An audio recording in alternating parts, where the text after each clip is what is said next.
Okay, so hood down is going to be me as the BCBA, and then I'm going to do hood up to be Mr. Boring. In order for our intervention to have the best shot at being effective, we need to understand as much about Adam's behavior as possible. One way we do this is through an assessment and observation called a functional analysis. During the observation sessions, we will take the information that you provided in the initial interview and ask you to do some things to challenge your child. We will try to see if we can control what frustrates him, but we don't want him to get so upset it ruins his day. Instead, we're going to ask you to just push him a little bit just to see what triggers cause the big behavior of physical aggression.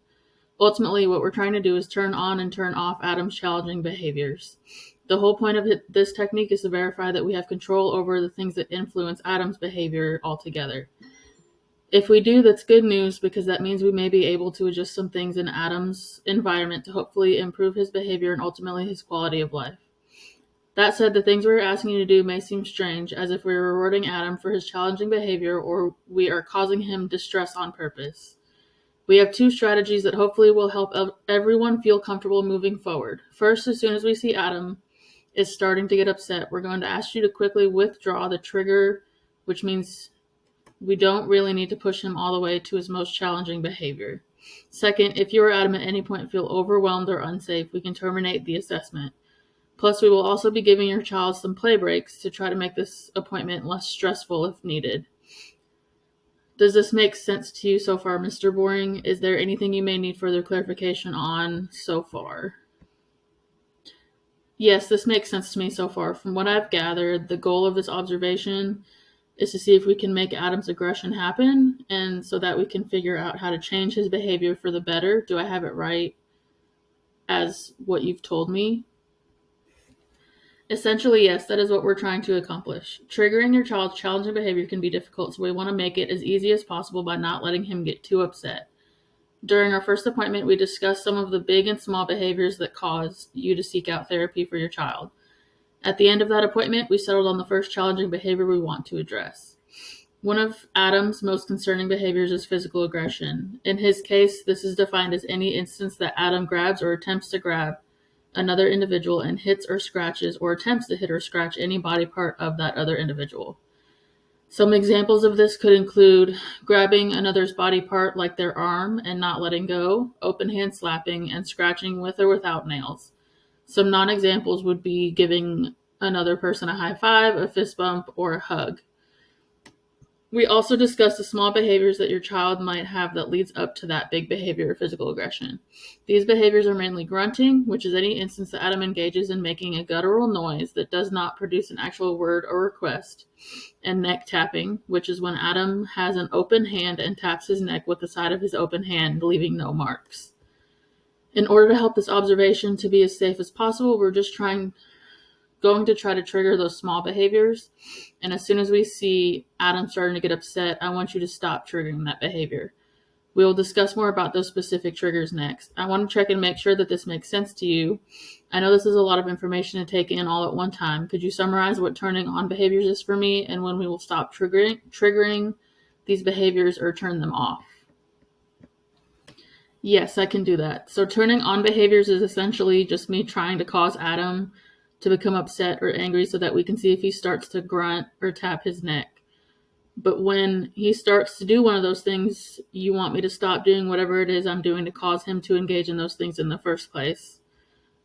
I know we're doing this to make sure that he isn't going to hit or scratch me or like aggress on me like we've talked about. Exactly. We want to be able to trigger Adam's smaller behaviors and then turn them off so that everyone is as safe as possible, but so we're also able to see if we can cause his behaviors to occur or not. Next, I'm going to describe exactly how we're going to conduct this experiment. We're going to start off by finding a time when Adam is relatively happy, relaxed, and engaged. And you're going to set up a video camera to capture about 5 minutes of Adam doing what Adam normally does when he is not aggressing towards you or his sisters. After about 5 minutes, I will instruct you to initiate the test. Remember, the test is to see if we have control over the things that turn on and off Adam's aggression. So there's a good chance that Adam will begin to get upset and may act out with his aggression. If he exhibits either his low-level precursors of grunting or neck tapping, or if he engages in physical aggression, you should immediately withdraw the test items and demands for about 30 seconds and let him get back to what we call happy, relaxed, and engaged, or HRE for short.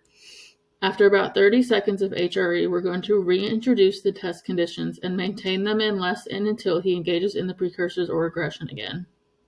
At which point, you will again withdraw the test and let him return to HRE for about 30 seconds. We will continue this pattern for about 5 minutes, at which point we will allow Adam another 5 minutes or so without the test conditions. We will alternate the process of 5 minutes of HRE followed by 5 minutes of test about 5 times for a total of 25 minutes. Mr. Boring, do you have any questions thus far?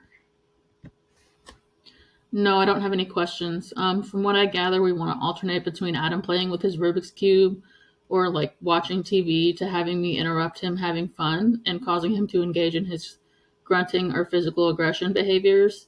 And then as soon as I see those behaviors, we'll alternate back to Adam just playing with his toys. Yes, that is exactly it. Now I'm going to explain the specific procedures we're going to use in each condition. Since we start off with Adam and HRE, I'm going to first describe what we will call the control condition, which means all of the triggers will be absent from this session.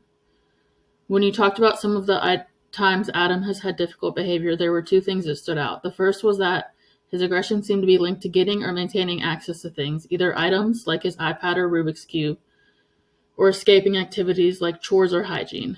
It seems as though challenging behavior may be turned on by times when he can't have the things he wants. Also, you mentioned that Adam does not like being told what to do, especially if it involves chores. So since we want to start in HRE, we're going to begin by giving him free access to all of his preferred items and not putting any demands on him. More or less, we want you to be in the room, but allowing Adam to run the show. We listed these out in steps. So step 1 would be that you can have a seat in Adam's room, either against a wall or in a chair, but just be sure you aren't too close to Adam during this time. Step 2 is to allow Adam to play with his Rubik's Cube, iPad, or watch TV freely. He should be allowed to engage with whatever he wants during this time. Step 3 is to make sure that you're not placing any demands on Adam during this time, meaning don't ask him to do anything such as chores or hygiene, or ask any questions that could cause Adam to get upset. This is his free time. If Adam does ask for something using his device, such as a snack or another item, respond to those requests by getting him what he asked for. We want Adam to know that we are still listening during this time and that his needs can still be met.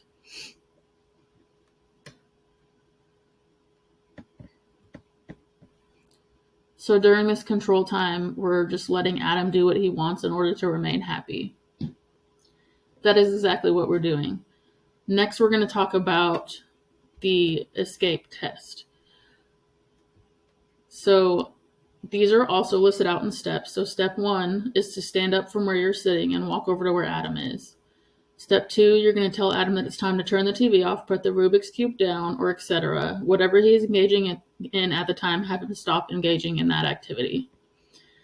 Step 3 is that once Adam has stopped engaging in whatever activity he's doing, then you can place the demand. This could include things like telling him to clean his room, telling him it's time to go take a shower, telling him it's time to come out and eat dinner, anything that Adam typically does not like to do with being told.